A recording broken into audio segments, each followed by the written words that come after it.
ఉప్పు నిప్పు ఒక్కటయ్యారు. అగ్గి పరాటాల మధ్య అగ్గి చల్లారింది. కత్తులు దూసుకున్న ఇద్దరు మాస్ లీడర్లు అలాయ్ బలాయ్ అనుకున్నారు. బండి సంజయ్ని, ఈటెల రాజేందర్ని కాషాయ పార్టీ పెద్దలు దోస్తు మేరా దోస్త్ అనిపించారు.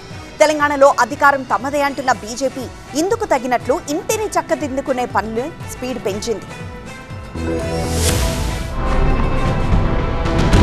ఈటెల రాజేందర్, బండి సంజయ్ అలాయ్ బలాయ్.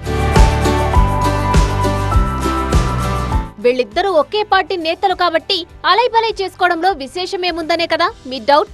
కానీ కొన్ని రోజులుగా ఇద్దరు నేతల మధ్య జరుగుతున్న పరిణామాలు తెలిసిన వారెవరికి ఈ డౌట్ రాదు. ఢిల్లీ నుంచి ఓ పెద్దాయన వచ్చి ఎంపీ లక్ష్మణ్ ఇంట్లో గంటన్నర పాటు చర్చలు జరిపారంటే పరిస్థితి ఏంటో మీరే అర్థం చేసుకోండి. ఉన్నఫలంగా ఢిల్లీ నుంచి వచ్చిన ఆ party incharge Abhay Patil BJP MP Lakshman నివాసంలో చర్చలు జరిపారు. ఈ మీటింగ్ తర్వాత బయటకు వచ్చిన ఈటెల రాజేందర్, బండి సంజయ్ ఇలా అలాయ్ బలాయ్ చేసుకున్నారు. బండి సంజయ్, ఈటెల రాజేందర్ మధ్య ఎన్నాళ్ల నుంచో అభిప్రాయ భేదాలు ఉన్నాయి. ఇంకా సూటిగా చెప్పాలంటే ఒకరంటే ఒకరికి పొసగదనే ప్రచారం కూడా ఉంది.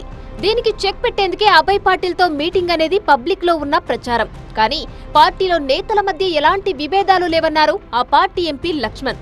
బీజేపీ ఒక కుటుంబం, అందులో తామంతా సభ్యులమని అన్నారాయన. రొటీన్ గా భోజనానికి వచ్చారు, పిలిచాను. నేను భారతీయ జనతా పార్టీ ఒక కుటుంబ పార్టీగా మేమందరం కూడా సభ్యులు కొనసాగుతుంటాం కాబట్టి ఇది ఈ యొక్క కార్యక్రమం విషయాలు తప్పకుండా ఖచ్చితంగా బీజేపీ అధికారులు రావడానికి అందరం మొత్తం ఆ పార్టీ యంత్రాంగం అంతా అధ్యక్షుని, రాష్ట్ర అధ్యక్షుని మొదలుకుంటే కింది స్థాయి వరకు కృత నిశ్చయంతో ఉన్నారు, కసితో ఉన్నారు. వాళ్ళిద్దరి మధ్య ఏం జరుగుతుందనే ప్రశ్నకు సమాధానం చెప్పకుండానే దాటవేశారు అభయ్ పాటిల్.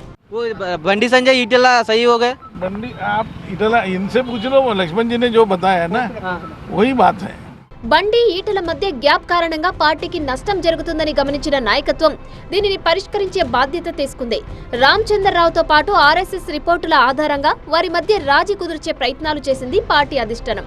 వ్యక్తిగత అజెండాలు, ఈగోలు పక్కన పెట్టి కలిసి పనిచేయాలన్న పార్టీ సూచన మేరకు ఇద్దరు అలాయ్ బలాయ్ చేసుకున్నారు.